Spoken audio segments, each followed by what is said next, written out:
about earlier. That's been coming from me and my team. I've been on sailing. Well, I started on sailing right at the very beginning of it.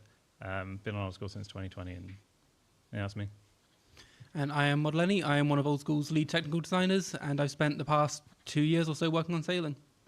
Cool. So my first question for all of you is, what are the key moments of sailing for you? That's a hard question. Yeah, I'm going to start right back. Way back, like just before the first, like before sailing had actually passed the poll, I remember speaking to Husky in the office about like how on earth are we actually going to achieve that? Like we'd said, hey guys, what if you want sailing? And then we all looked at each other like, guys, the engine can't do that. Like the game engine, you can make a guy walk and that's it. That's all the engine can do. So how on earth are we going to make boats? The best we could do would be to like transmog the player into a boat model that would just sail around the ocean. That would be crap. It wouldn't feel like properly integrated into the game. So we had a game jam at that time. I made it my goal to make one of the boats in Port Sarim move, because it's like, oh, the boats are already there. They already exist in the game.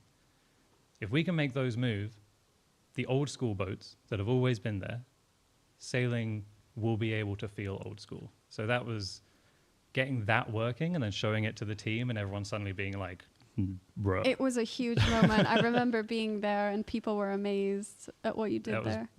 That was very cool. Yeah. And I guess, from there, that's the tech that we call world entities. And once we had these world entities in place and boats could exist, that was one thing. But, we don't just want random boats in the world. We don't just want a boat. We want my boat, a player's boat. And so we had to sort of go into then, how do people actually own boats, customize them, those sorts of things.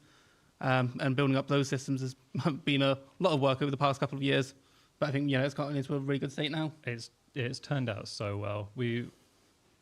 I think we did such a great job of integrating everything. You made it so that you'll sail up to a dock and you'll disembark from your boat and your boat will stay there. Your boat, not anyone else's boat, and it won't disappear. It's still there and you can see it. Yeah. And then when we come back to it, it's still there. And it could be this like dinky little raft and you're like, that's my boat, it's still there. You can see the terrible parking job that you did. So that kind of leads me into, I would love to explain to the audience kind of how the systems work behind the scenes. So could you explain the concept of what is Boat World and how do we actually manage to get the boats working in the way that they currently do? Okay, how long do we have? Not too long, so Okay. you have to explain it really, really quickly. I'll do my best. Okay, so you know how, let's say you go into a boss instance, you're fighting Hydra. You're in your own copy of the Hydra boss. That kind of, it exists like way off in the distance. We copy the boss room and then you're there and Hydra's there. For boats, we do the same thing. Your boat isn't actually where we say it is. It is way off in the distance, similar to like any other instance. And we just draw that where a boat should be. So you have sailed your boat to the Pandemonium. We just kind of draw that instance where your boat should be, and then it looks like your boat's in the world. That's maybe like 10% of the story. I think the easier way of explaining it is magic. It's just magic. Yeah, sure. Yeah, and that puts us in this place where, you can now see yourself in the world on your boat, and what you could do then was interact with the things on your boat. The sort of next piece of the puzzle from there was all of the interactions outside of that. We don't just want you on your boat. You can talk to a guy on it. You can click on the anchor. We want you to be able to interact with NPCs that are out at sea, interact with the docks to actually sort of disembark on land, things like that. And some of the sort of interesting challenges that we had there was the fact that, like Nin says, you're way off in instance land, which is 10,000 tiles away from where you actually are. So normally, you click on an NPC to attack them and we want to say, yeah, my bow can shoot 6 tiles. Like, am I within the 6 tiles of this NPC? And the answer is no, I'm 10,006 tiles away from it. Right. And we've kind of got to deal with all of that and figure out, okay, we don't just care about now where you are, but where in the world you are at the same time. I imagine it's a lot of new tech that we've brought into the game, and there's probably a lot of new possibilities where you can use that tech outside of sailing in the future, right? Yeah, I think Kieran said earlier that like this was a really ambitious project, and we might not have realized at the start quite how ambitious it is. And you know, if we went back, I would have been like, that guy's that's really ambitious. But at the same time, I'm so excited that we were able to do it, because it brings the world to life so much to have, and it's things we can use in the future as well. There could be some crazy agility courses that use the same tech, or some new bosses and things. It could be really, really cool. Yeah, we've had thoughts before about, you know, a moving platform in a dungeon or a moving train or something like that you could be on. We put together a stupid prototype one evening of a sports car in games that, that we could just jump in and drive around. Yeah, the Jmod Lamborghini. We need that on the rotten potato transformer. Oh yeah, 100%.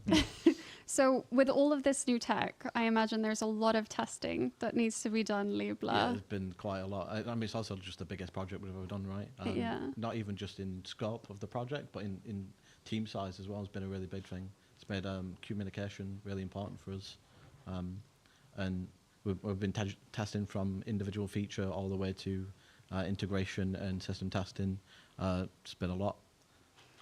One thing we took from RS3 as well, on longevity testing that they've been doing, we learned a lot from that, and we've been implementing that into us on sailing.